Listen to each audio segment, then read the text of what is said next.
Bonjour, je ne sais pas si vous nous entendez. Bonjour.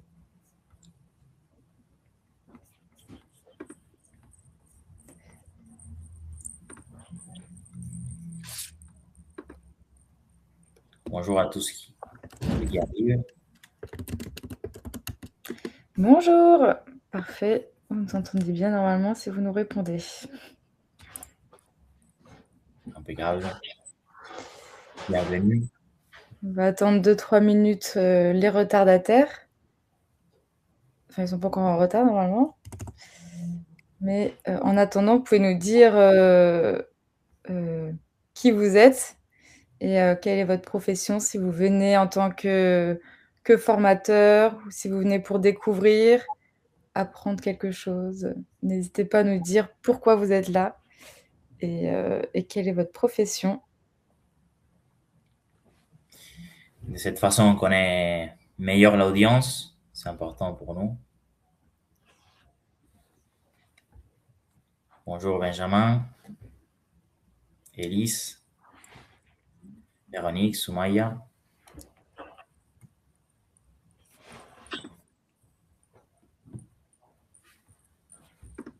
Merci Élise, enseignante. Enseignant, formateur. Alors, Bon, c'est pas très étonnant au vu du thème de ce webinaire. Je pense qu'on aura beaucoup d'enseignants, technopédagogues, venus par curiosité, Maria. c'est ça. On a besoin des gens passionnés par l'enseignement. On parlera de ça justement. Consultante formatrice, auditrice, formatrice, référente outils numériques dans un OF. Ben, c'est bien, on aura pas mal de personnes qui gravitent autour de l'éducation, mais pas que des formateurs. C'est chouette. C'est chouette, oui. C'est divers aussi, donc c'est formatrice. Bon, vu que vous vous êtes présentés, on va quand même faire de même. Donc, bonjour à tous. Je m'appelle Lorraine Marxer et je suis directrice projet chez Inokofu et notamment sur l'aspect aide à la pédagogie et donc ce projet Open Education Reviews qu'on va vous présenter juste après. Et donc, je suis accompagnée de Sébastien. Exactement, et je suis argentin. Et, et en Argentine, justement, j'étais enseignant des sciences sociales et communication. Et en France, je suis devenu project manager chez Ainokufu. Et donc, on va vous montrer le travail qu'on a fait tout au long de l'année 2025 et qu'on cherche à démarrer aujourd'hui. Donc, c'est très important pour nous et on est très content de compter avec vos présences. Alors maintenant qu'on vient de se présenter nous, on va pouvoir présenter qui est Inokofu. Donc Inokufu, c'est une entreprise lyonnaise. On est une petite structure, juste ce qu'il faut pour avoir tous les profils intéressants pour tout le domaine de l'éducation. Donc on est des fournisseurs, un fournisseur LMS, donc une plateforme d'apprentissage, et tous les services de data et IA qui peuvent être connectés à ce LMS ou non.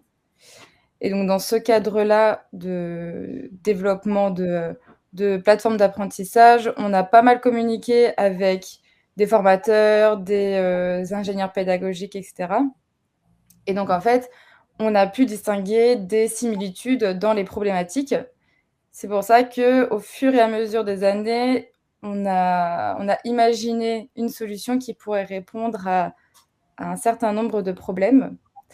Mais avant de parler des problèmes que nous, on a constatés, on avait une question, nous, à vous poser et ça tombe très bien parce que les profils sont variés et vont pouvoir répondre en fonction de votre statut. Donc, on a mis un sondage. Donc, vous voyez le chat et normalement, vous avez le sondage qui apparaît également. Et la question est comment vous recherchez des ressources éducatives, pédagogiques dans le cadre de votre travail ou non. Si vous cherchez vous-même à à apprendre sur un sujet? Est-ce que vous allez dans le moteur de recherche directement sur Google, comment faire du pain?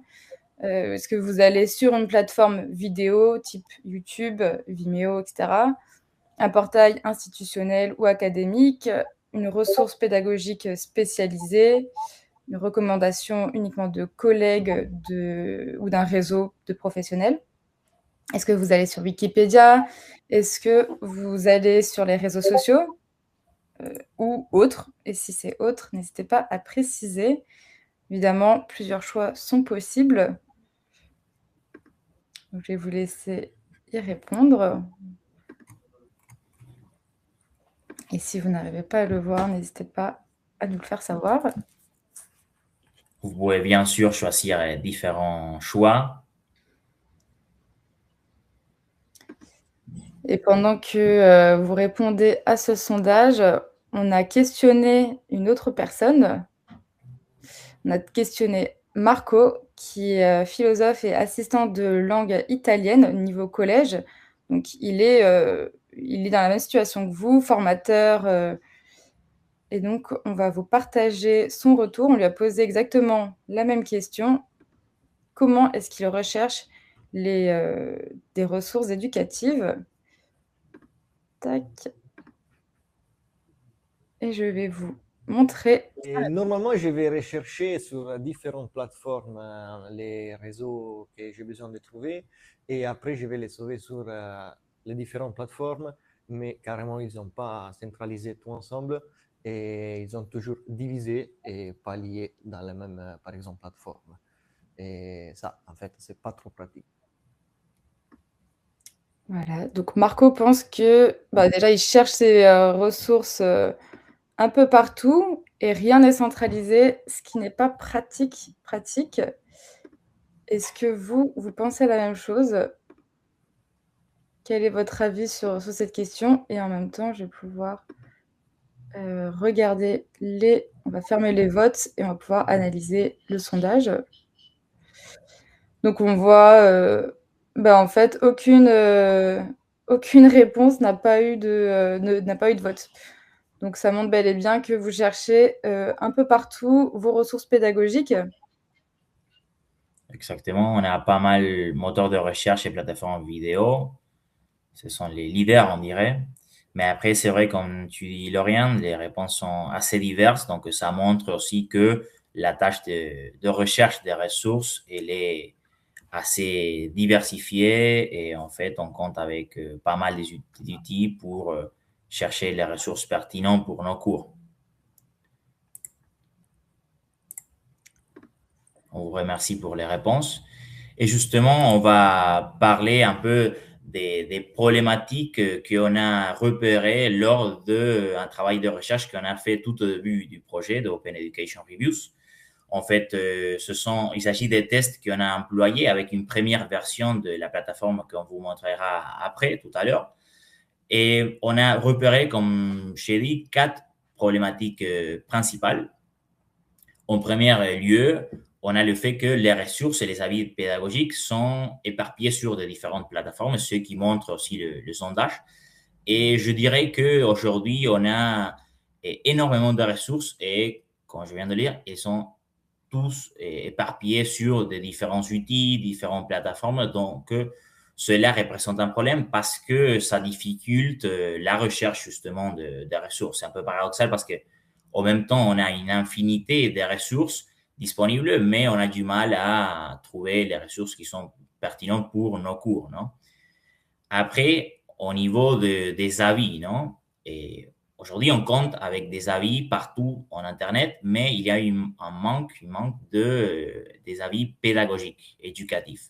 On pourrait penser, par exemple, aux commentaires de YouTube comme un retour, non, d'un utilisateur qui dit quelque chose par rapport à une vidéo. Mais ce ne sont pas des avis qui sont spécialisés sur un point de vue pédagogique. Donc, ce ne sont pas des avis qui sont utiles pour nous et pour notre prise de décision en termes d'enseignants ou de profs ou de formateurs qui cherchent à choisir la ressource correcte pour notre cours.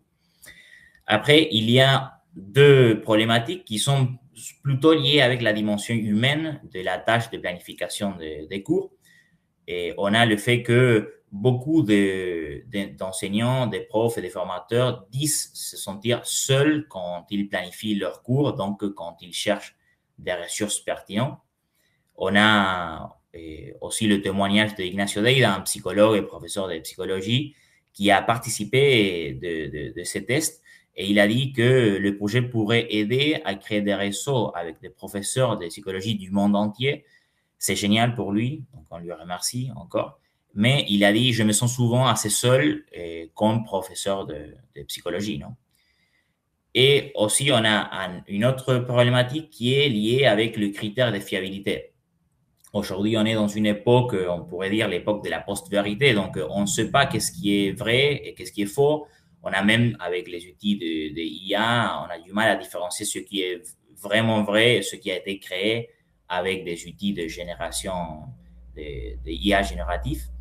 Donc, on a vu qu'il y a une crise par rapport aux critères de fiabilité et le fait de s'appuyer sur l'avis d'un collègue, c'est aujourd'hui un phare et c'est un refuge pour les enseignants qui, au moins, ont participé à la première vague aux séances de tests qu'on a déployées l'année dernière.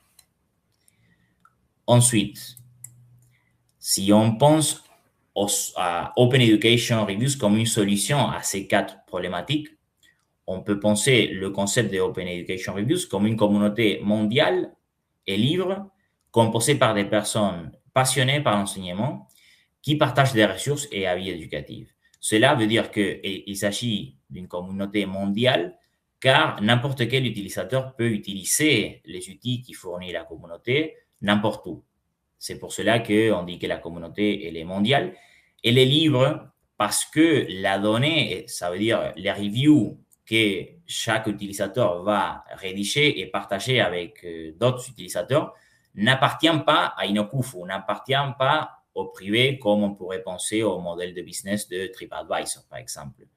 Nous, on a pris la décision de se détacher de ce modèle parce qu'on considère qu'il y a une dimension éthique, on veut créer quelque chose de différent. Donc, toute la donnée que la communauté va créer appartient à la communauté.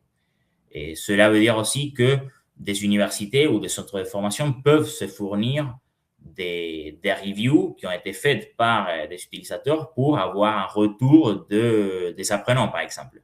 On peut imaginer un centre de formation qui veut savoir comment ces formations sont prises en compte pour les apprenants qui ont étudié chez eux.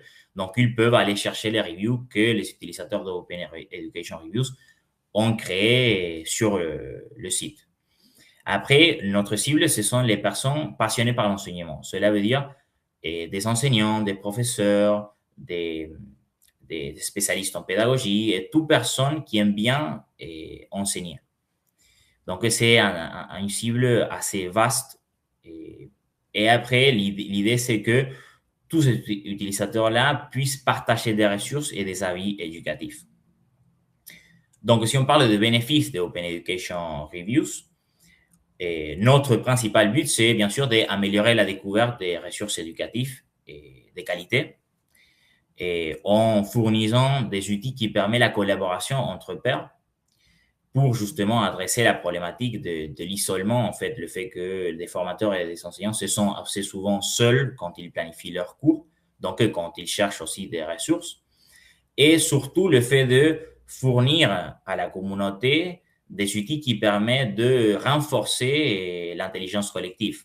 Aujourd'hui, on pense que les enseignants et les formateurs sont fragmentés, en fait, ils planifient en solitude. Donc, l'idée, c'est de fournir des outils qui permettent de rassembler ce qui, aujourd'hui, est fragmenté. Si on parle des outils qui composent la communauté d'Open Education Reviews, il faudra d'abord présenter le site web d'Open Education Reviews. La URL, c'est openeducationreviews.org. Et il s'agit d'un site web dans lequel les utilisateurs ils peuvent, bien sûr, rédiger des avis des ressources éducatives qu'ils utilisent ou qu'ils voudraient utiliser. Ils peuvent chercher ou explorer des ressources et des avis. Cela veut dire, par exemple, si j'ai un collègue qui travaille au même établissement que moi et je sais qu'il ajoute des avis sur des ressources qu'il utilise, je peux aller chercher ces reviews et voir qu'est-ce qu'il a, les vidéos ou les ressources qu'il a choisies pour ses cours, ainsi que les avis que lui, il a laissés sur les ressources. On peut créer des playlists. En fait, le concept de playlist, c'est le fait que on peut, sous un titre, rassembler différentes ressources qu'on a repérées en Internet. Par exemple, si je suis, mon cas, moi j'étais enseignant de sciences de la communication à Buenos Aires et j'avais un cours qui était l'équivalent à troisième. Je pourrais créer une playlist qui s'appelle troisième établissement lycée franco-argentin et Jean Mermoz et je mets là-dedans les ressources que j'ai utilisées pour donner ces cours-là.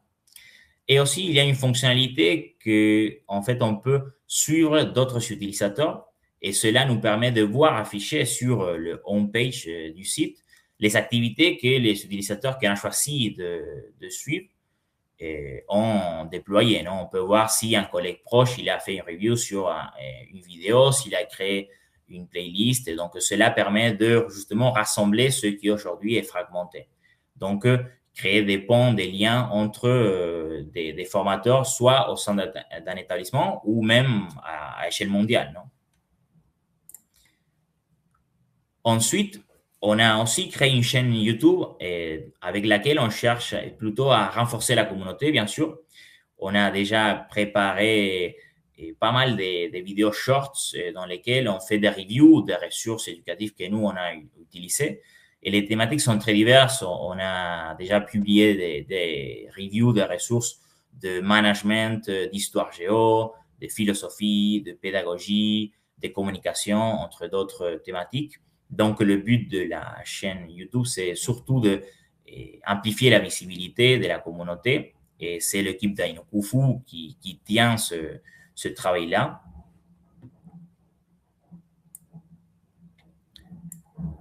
Ensuite, on a l'aspect Patreon. En fait, on cherche vers Patreon, on cherche plutôt à chercher le financement pour renforcer la communauté et développer au futur de nouvelles fonctionnalités pour la communauté de Open Education Reviews.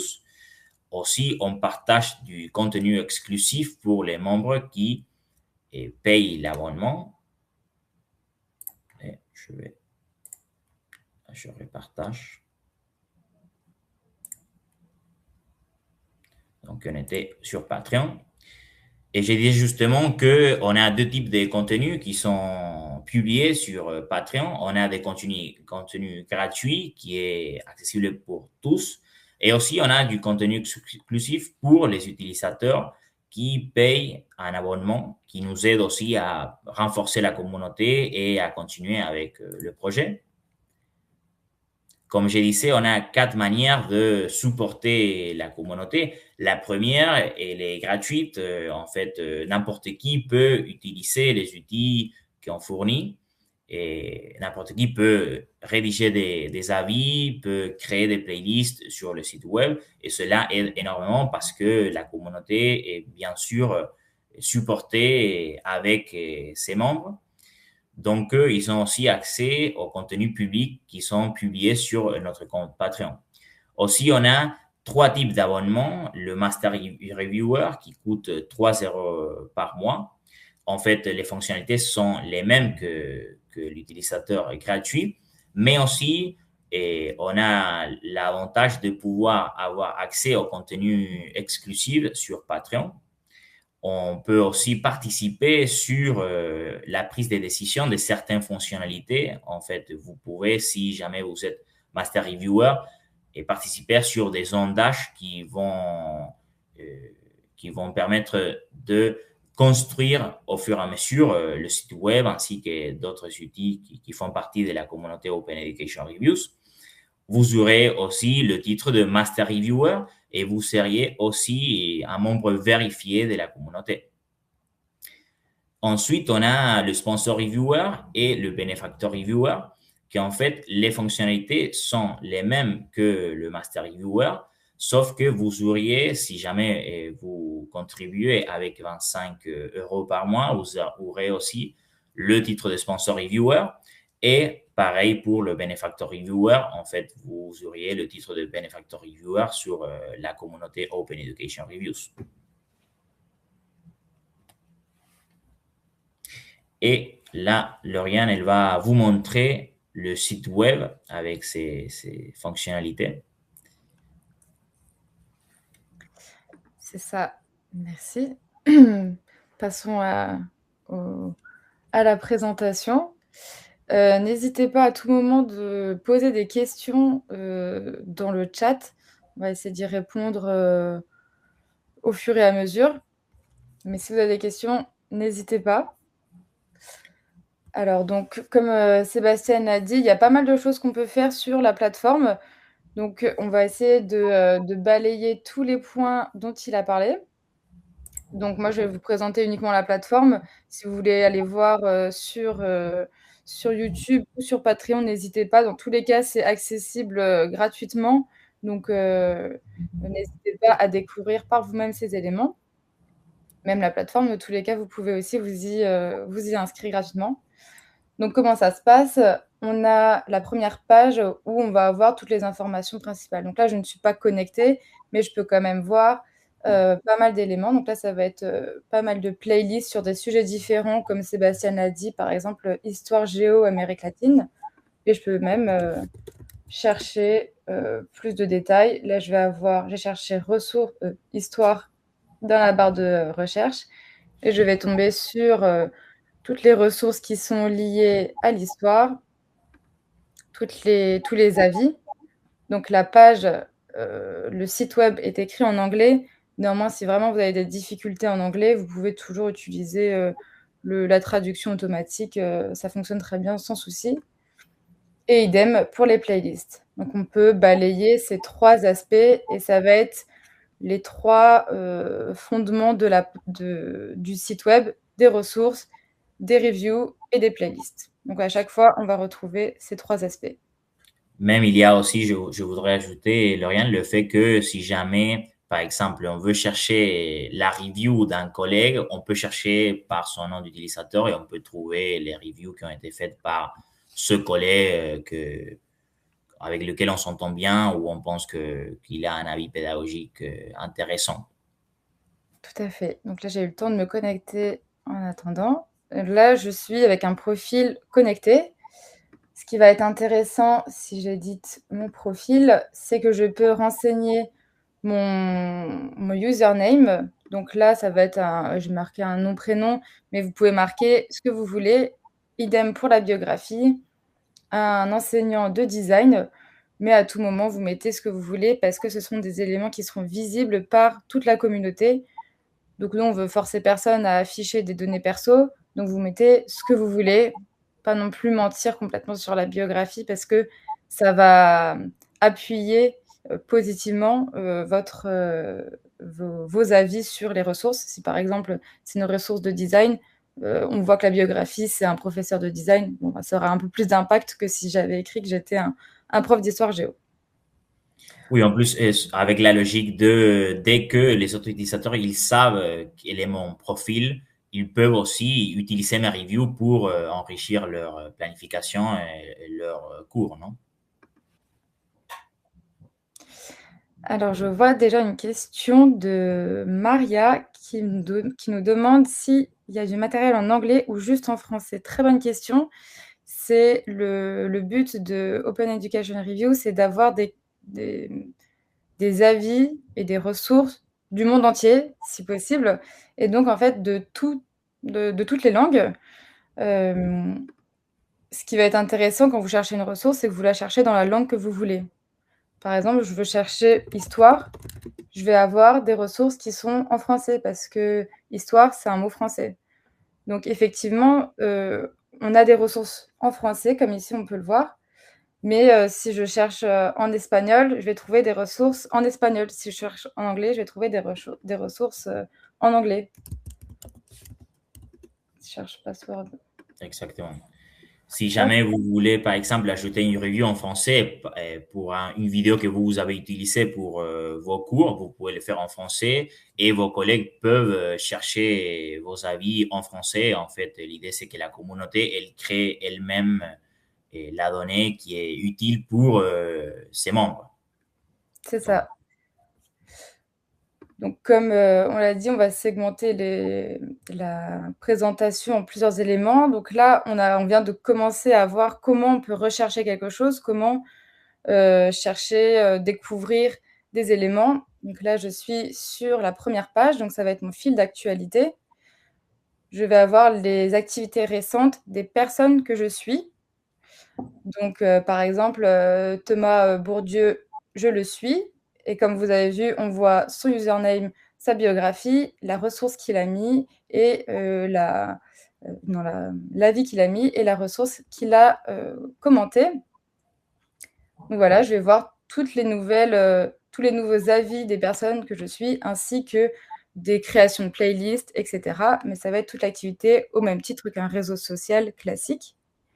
Et à droite, les posts récents, ce sont les contenus publics de Patreon. Donc on va mettre des articles assez fréquemment dessus qui pourront être visibles directement sur la plateforme en y allant. Ça peut être du complément de ressources pédagogiques. c'est ça. Voilà. Ensuite, quel autre élément on peut faire pour rechercher une ressource? Dans le menu, on peut y voir la test reviews, qui va être exactement la même chose que dans Home, sauf que ça va être toutes les personnes, même ceux que je ne suis pas. Donc, imaginons Matsonati, je ne le suis pas. Donc maintenant, je peux le voir ici, alors que sur mon fil d'actualité, je ne l'ai pas vu. Donc ici, c'est la même chose, mais par contre, avec tous les avis. Autre manière de rechercher quelque chose, on va voir le top. Top, ça peut être assez valorisant d'avoir sa propre ressource ou sa propre review qui se trouve en top.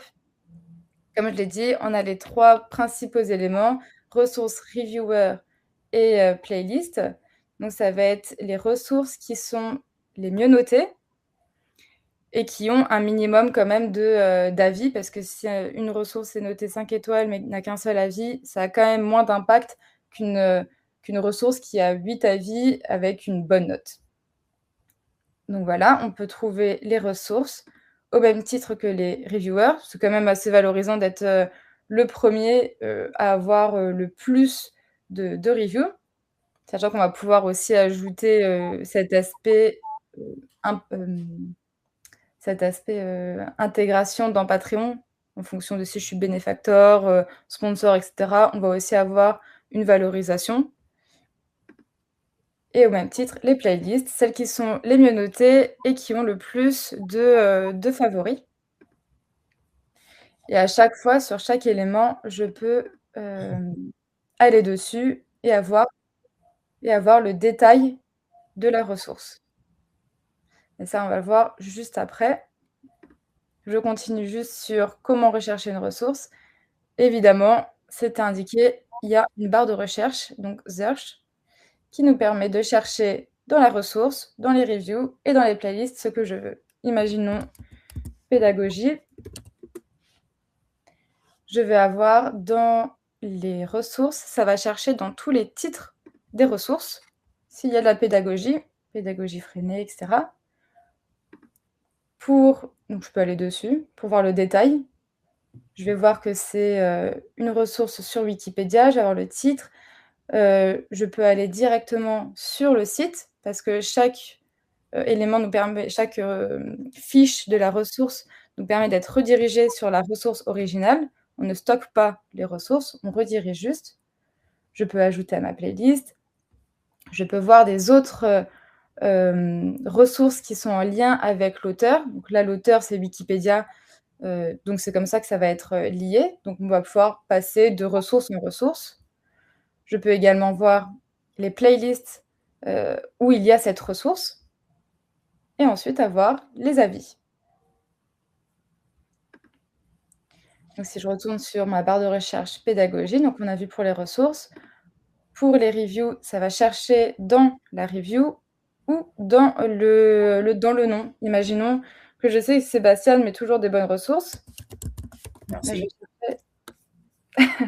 vais chercher Sébastien et donc je vais pouvoir à chaque fois trouver les reviews de Sébastien. Idem pour les playlists. Si Sébastien me fait tout le temps des playlists très intéressantes, je cherche Sébastien et je vais avoir toutes les playlists qui sont déposées par Sébastien. Et donc, si je retourne sur une ressource, tac. Donc là, on a vu toutes les méthodes pour voir, pour rechercher une ressource. Et donc, comme dit, on peut la visiter. Et pour les vidéos YouTube, c'est un peu plus particulier parce qu'on peut directement les distinguer sur la ressource. Idem. On peut avoir tous les autres auteurs, enfin, les mêmes auteurs, les playlists qui comprennent cette ressource et tous les avis qui sont en dessous. Maintenant, On a une question de Elise. En fait, elle demande à quoi il sert les drapeaux visibles sur les profils. les drapeaux qui sont sur les profils, donc là, on peut les voir, par exemple, sur les ressources. C'est à titre indicatif et c'est à vous de le prendre comme vous le voulez. Là, par exemple, moi, je l'ai mis pour dire que je parle en français et je parle en anglais. Par exemple, Matt a mis aussi qu'il parlait en français, en anglais, mais il a aussi mis le drapeau de Monaco parce que il habite proche de Monaco, qu'il se sent appartenir à cette communauté. Ça permet d'appartenir à une communauté. Et si je Oui, clique, pardon. si je Donc, clique, ça renforce le côté mondial aussi. On pense que c'est quelque chose de voir qu'on peut partager de la connaissance pédagogique avec des gens qui sont peut-être de l'autre côté du monde. Donc, on pensait que c'était peut-être une bonne idée. tout à fait. Et ça renforce aussi la question d'avant qui était sur les différentes langues qu'on peut avoir sur la plateforme. Si je vais, donc là vous avez vu, j'ai cliqué sur le drapeau France. Je vais pouvoir voir toutes les ressources, toutes les reviews qui ont été faites avec les personnes qui ont le drapeau France sur leur profil. Et donc généralement, les personnes qui mettent un drapeau France vont quand même déposer des ressources en français. Mais très bien vu ces drapeaux. Donc on a vu comment rechercher une ressource, comment découvrir une ressource. Maintenant, si j'ai envie de participer, c'est quand même le principe aussi d'Open Education Review, c'est de pouvoir déposer des avis. Donc là, je suis sur la ressource qui m'intéresse, elle existe déjà sur la plateforme.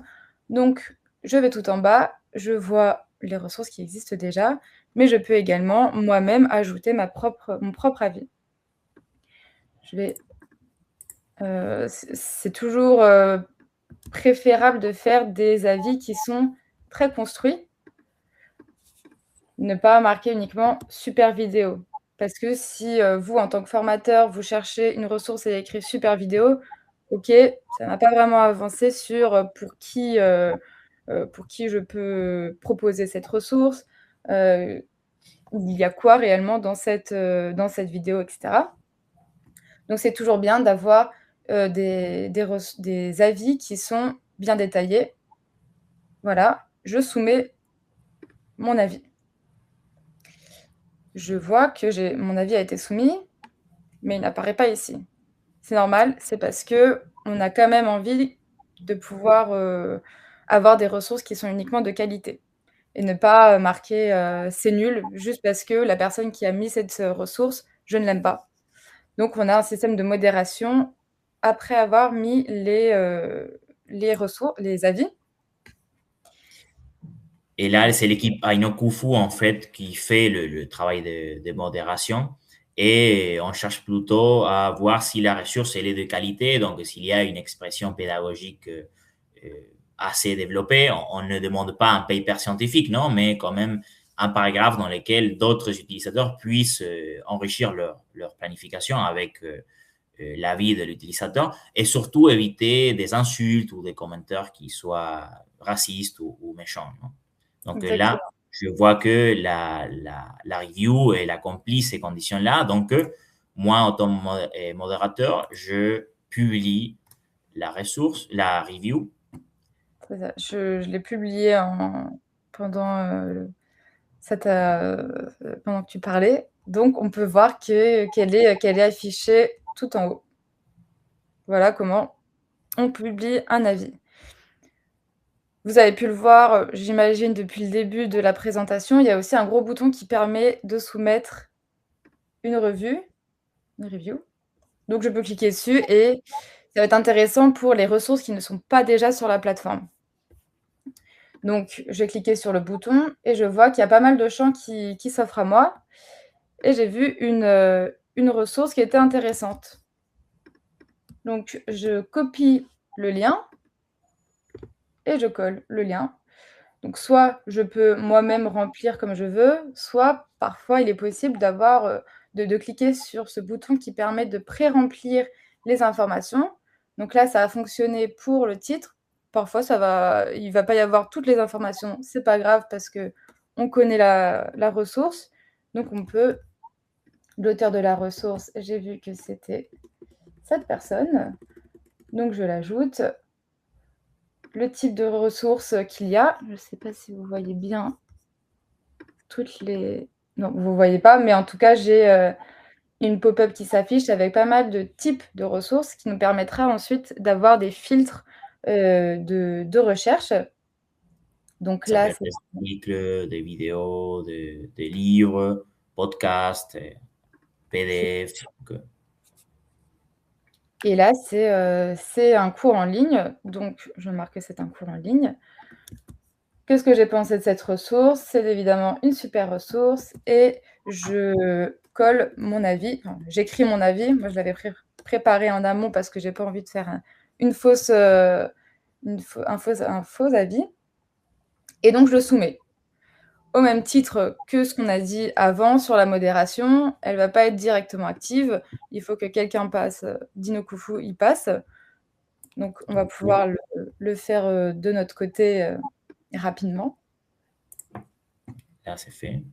Parfait. Donc, si je regarde dans les dernières reviews, je peux voir celle que je viens de mettre. Le cours cinéma et anthropologie Moodle Université numérique, c'est exactement ce que j'ai mis. Avec mon avis qui est dessus, eh bien, j'ai bien pu publier ma ressource et mon avis dessus. Je vois qu'il y a un commentaire. Comment ça se passe si on considère qu'une ressource est inappropriée ou exacte? Très bonne question. Comme on peut voir ici, on a 3 petits logos qui nous permettent de partager, qui nous permettent de mettre en favori et qui nous permettent de signaler un contenu qui est inapproprié. Et là, vous marquez le motif de votre suggestion et ensuite, nous, on va recevoir la demande, on va l'analyser et on pourra dépublier la ressource ou dépublier l'avis si jamais. Voilà. Donc, on a vu comment chercher une ressource, on a vu comment publier une ressource et publier un avis. Et comme l'a présenté également Sébastien juste avant, on peut également créer des playlists.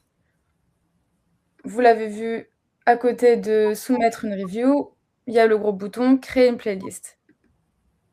Donc, c'est plutôt simple à faire. Je clique dessus, ma playlist est créée. Et je peux aller dans les paramètres de ma playlist pour modifier les éléments qui m'intéressent. Donc, ma playlist va s'appeler Art du spectacle et je vais uploader une image qui m'intéresse.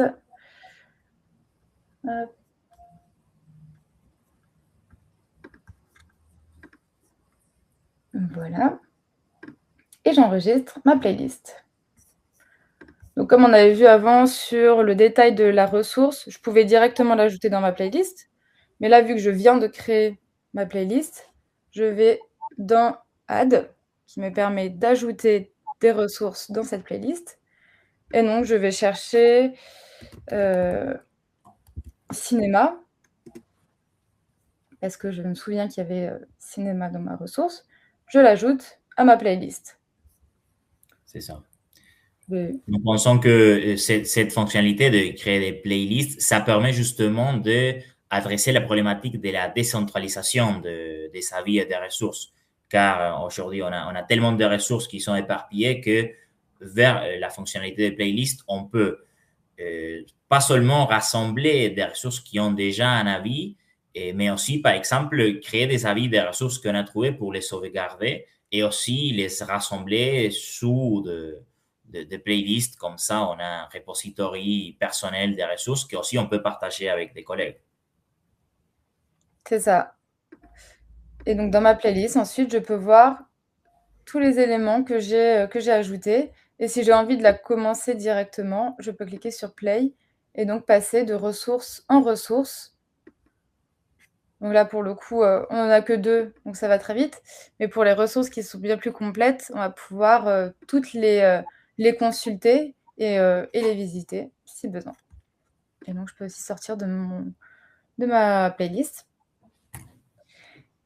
Et le dernier élément dont Sébastien parlait, c'était pouvoir suivre des personnes. Donc, comment ça se passe? Donc là, par exemple, sur mon profil, donc ça va être mon profil public. Tout le monde peut voir ces éléments-là. Donc, on va pouvoir voir tous les avis que j'ai mis, tout ce que j'ai mis en favori, que ce soit des ressources, que ce soit des playlists, et toutes les playlists que j'ai créées. On peut aussi voir les personnes que je suis. Donc là, je suis Benjamin. Je peux voir son profil public avec tous les avis qu'il a mis, en allant voir après son avis, sa ressource, donc plus en détail. Je peux voir ce qu'il a mis en favori et je peux voir les playlists qu'il a créées. Et comme dit, on peut aussi voir les personnes qui suivent. Je sais que Benjamin, il est très pertinent dans les ressources qu'il publie. Donc évidemment, vu que c'est une personne qui publie des super ressources, je suis certaine qu'il va suivre des personnes qui vont publier des super ressources qui m'intéressent. Donc imaginons Sébastien, comme dit, ses ressources sont très pertinentes, donc je peux décider de suivre son compte. Comme je suis son compte, je vais pouvoir avoir dans mon fil d'actualité des activités liées également à Sébastien, parce que je le suis actuellement. Voilà, je pense qu'on a fait un bon gros tour de toute la plateforme. Est-ce que vous avez des questions qu'on peut directement voir sur la plateforme? Une très bonne question, Lauriane. Et Martin demande, est-ce qu'on peut faire des playlists à plusieurs? C'est une très bonne question et c'est une question qu'on se pose également et ça va faire du coup un lien direct avec la suite de la présentation parce que comme l'avait dit Sébastien, il va y avoir des personnes il va y avoir du coup, enfin il y a un compte Patreon et ceux qui souscrivent au compte Patreon auront justement des questions de ce type-là. Est-ce que vous voulez faire des playlists à plusieurs et comment ça se passe? Et en ce sens, je retourne cette question à tout le monde. Donc, dans le sondage, comment voulez-vous collaborer dans une playlist? Est-ce que vous souhaitez... Pardon, et je voulais dire que c'est un peu un exercice qu'on fera au futur sur notre communauté Patreon et des membres payants. Et donc, l'idée aujourd'hui, c'est d'avoir vos retours pour justement voir si on met en place une fonctionnalité nouvelle sur le site pour nous adapter à vos besoins particuliers. C'est ça, on est en plein lancement de cette plateforme et on a envie qu'elle évolue, mais avec des réels avis et pas uniquement nos avis à nous. C'est pour ça que c'est le type de question qui est très pertinente à mon sens. Et justement, on veut savoir si est-ce que vous voulez pas collaborer du tout sur la plateforme? Donc moi je fais ma playlist et vous pouvez la consulter. Ou bien je veux pouvoir moi-même, si je manage sélectionner Sébastien, sélectionner Benjamin, etc. Ou est-ce que je veux que dès que je crée une playlist, tout le monde puisse ajouter des ressources dedans?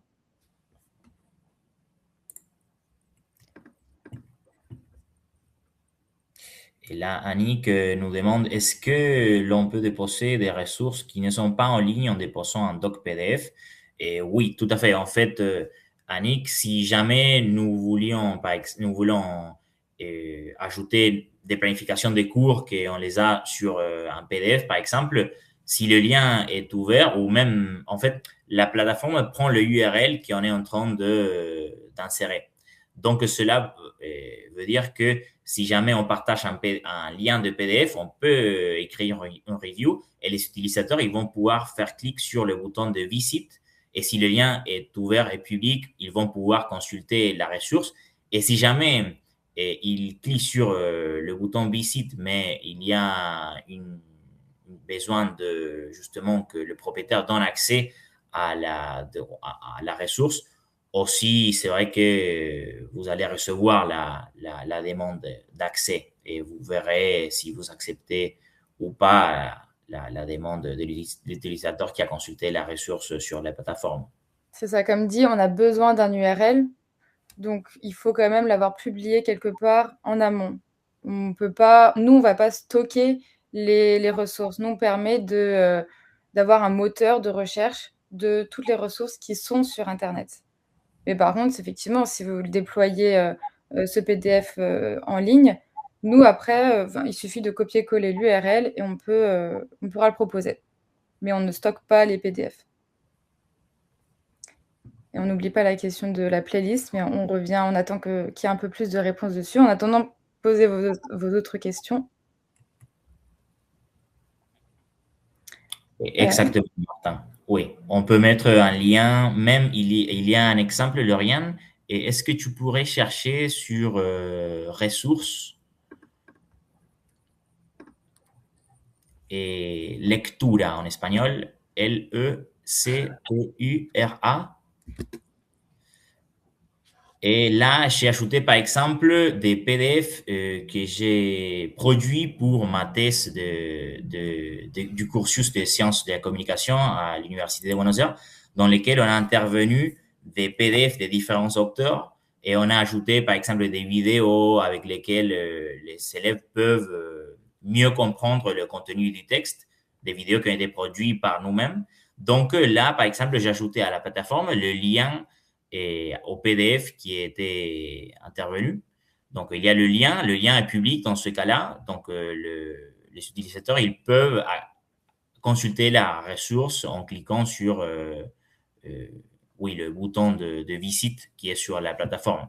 Si jamais le lien a une autorisation, en fait, on a besoin d'une autorisation pour y consulter, le propriétaire du document va recevoir l'autorisation et il donnera le OK ou pas en dépendant de son critère. C'est ça. Après, ce qui est préférable, et j'imagine pour vous aussi, c'est d'avoir des accès directement plateforme aux ressources. Là, je peux directement accéder au PDF de Sébastien, donc c'est intéressant. Si c'est pour faire des demandes à chaque ressource, ça va être plus compliqué. Donc, l'idée aussi, c'est d'avoir des ressources qui sont ouvertes directement. Mais également possible, ouais. Même on peut penser à un exemple de un professeur ou un enseignant qui choisit de partager ses planifications de cours qui sont dans un PDF. Donc, il peut bien sûr partager les documents et faire que ces planifications soient accessibles à tout le monde, non?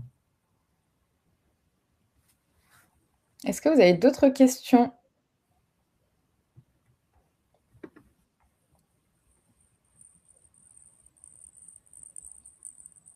Je pense que Sinon, on va pouvoir retourner sur la question à propos de la playlist. Donc, je vous montre hop. La question qui avait été posée, du coup, c'était: «Est-ce que vous pensez de l'interaction des playlists, en tout cas de la collaboration dans les playlists. Et on a demandé la même question à Marco. Donc on va pouvoir le réécouter à nouveau pour voir son avis sur la gestion des playlists et ensuite on verra vos réponses à vous. La plateforme, dans ces cas, elle pourrait être très utile parce qu'en fait, il est capable de sauvegarder et il est capable de partager et surtout, il est capable de donner des commentaires, des petits reviews. Et du coup, les trois choses ensemble, et ils sont capables d'avoir tout dans la même plateforme et la capacité de centraliser les différents réseaux, les différentes sources et aussi les jugements que les personnes qui ont vu ou créé les contenus, et ils sont capables de donner et d'expliquer, par exemple, sur la réseau. Et par rapport aux playlists? Les playlists, par exemple, ils sont capables en fait de faire les trois ensemble parce qu'ils permettent d'unifier des différents réseaux et pris des plateformes différentes et de les centraliser ensemble, de les sauvegarder et du coup de les commentaires, d'avoir des commentaires aussi. Et en fait, les playlists, ils sont capables un peu d'unifier tout le travail fait de différentes personnes. Voilà, donc on a eu l'avis de Marco. Et on va regarder aussi vos avis à vous dans le sondage. Donc on voit, en tout cas, c'est chouette parce que tout le monde veut collaborer. Personne n'a cliqué sur « Je ne veux pas collaborer ». Et une majorité de personnes veulent pouvoir sélectionner des personnes pour collaborer avec eux. Et une personne veut que tout le monde puisse collaborer dans toutes les playlists. Eh bien, on va prendre cette réponse en compte. Et d'ici quelques semaines, cette fonctionnalité sera alors accessible. Parce que le but, comme dit, c'est vraiment de prendre vos avis et de les mettre en application. Donc là, vous avez sélectionné. Si vous aviez dit que vous ne vouliez pas collaborer, on ne l'aurait pas fait. Mais vu que vous avez envie de collaborer, mais en majorité de pouvoir sélectionner, dans ce cas, on va ajouter cette fonctionnalité. Et voire même, parce qu'il y a quand même une personne qui a marqué qui voulait collaborer avec tout le monde, ajouter aussi peut-être cette possibilité de je choisis soit des personnes, soit je choisis que tout le monde puisse ajouter des ressources. Exactement. On a une autre question, Lauriane. Est-ce qu'on peut exporter les playlists en PDF ou Excel? Aujourd'hui, c'est pas possible, mais c'est un commentaire qu'on prend en compte, bien sûr, pour le futur. Et n'hésitez pas, du coup, au même titre que Marco, nous dire, vous, comment vous voyez cette plateforme, comment vous pourrez l'appliquer dans votre monde professionnel ou pas. Parce que, comme dit, c'est pour les passionnés de faire apprendre. Donc, c'est des éducateurs, ça peut être des formateurs, mais ça peut être quelqu'un qui est très fort en mécanique et qui est expert, mais sans avoir vraiment le titre, et qui a totalement un droit sur, un droit, tout le monde a un droit, mais qui a une expertise quand même technique, même s'il n'en a pas le titre.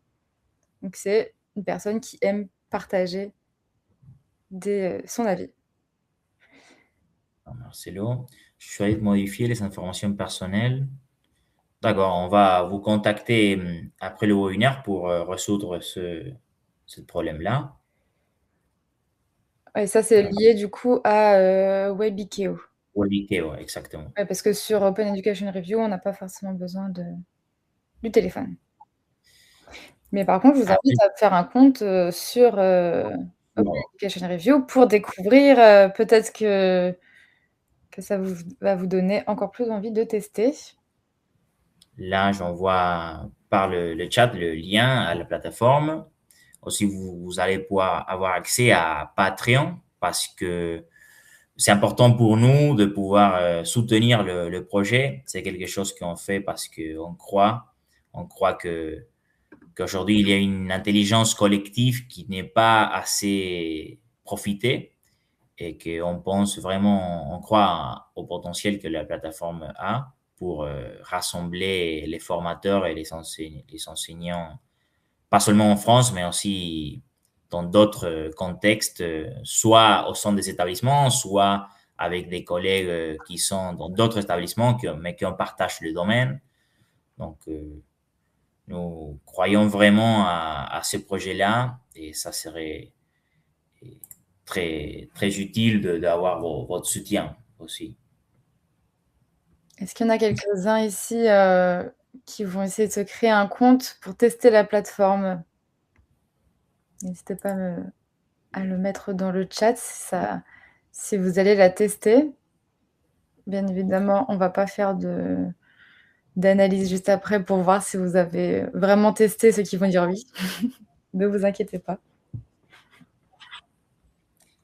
Vous pouvez aussi imaginer, par exemple, la plateforme comme un endroit de partage avec des anciens collègues ou des collègues proches, un moyen pour partager des avis. Moi, en étant par exemple enseignant, entre guillemets, jeune, j'aurais bien aimé, à mon époque d'enseignant en Argentine, d'avoir une plateforme qui me permet de voir des reviews des collègues plus expérimentés que moi.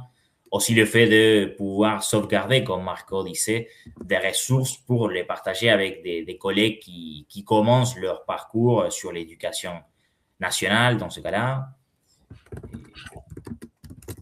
Il y a énormément des usages que vous pouvez déployer sur le site et qu'on croit que ça peut faire une différence, surtout pour casser l'isolement, non, avec lequel on travaille les formateurs et les enseignants des fois. Donc, on arrive au bout du webinaire. Merci à tous d'avoir participé à ce webinaire. Merci pour les questions. Et n'hésitez pas du coup à tester la plateforme. Comme dit, c'est gratuit. Et si vous voulez en connaître plus sur Inokufu, sur ce qu'on fait ou sur la suite de ce projet, n'hésitez pas à vous inscrire à la newsletter qui est en bas à gauche, qui vous permet de vous y inscrire. On fait des webinaires assez régulièrement sur tout type de thèmes, que ce soit la création de contenu dans un LMS ou sur la pédagogie en général. Donc, n'hésitez pas à vous y inscrire et à nous suivre sur LinkedIn aussi pour voir nos avancées dans le projet. Et j'espère vous voir nombreux sur openeducationreviews.org. Merci à tous pour le soutien, la présence et on espère que ça soit utile pour vous, surtout ça. Merci à vous. Merci Elise, merci Juliette. Martin, merci beaucoup. Marcelo.